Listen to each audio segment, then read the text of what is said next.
अस्सलाम वालेकुम everyone, I hope you all are fine. आज की वीडियो में हम आउट ऑफ द वुड्स का यूज़ सीखेंगे। इसका क्या मतलब है और किस तरह हम इसे सेंटेंसेस में यूज़ कर सकते हैं। But before that I request you all to subscribe the channel. Out of the woods means ख़तरे से बाहर होना।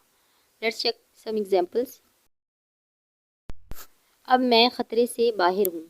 Now I am out of the woods. Now I am out of the woods. वो 2 हफ्ते पहले बीमार था, मगर अब वो ख़तरे से बाहर है।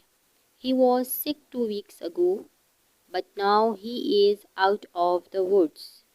He was sick 2 weeks ago, but now he is out of the woods. हम अभी तक ख़तरे से बाहर नहीं हैं। We are not out of the woods yet.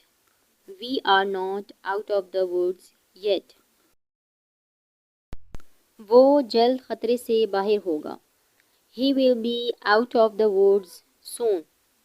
He will be out of the woods soon. वो अभी तक मुकम्मल ख़तरे से बाहर नहीं है, मगर बेहतर महसूस कर रही है। She is not completely out of the woods yet, but feeling much better. She is not completely out of the woods yet, but feeling much better.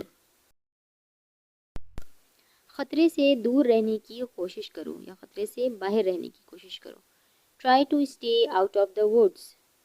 Try to stay out of the woods. I hope you like the video. For more videos, subscribe the channel and do hit the like button. Thanks for watching.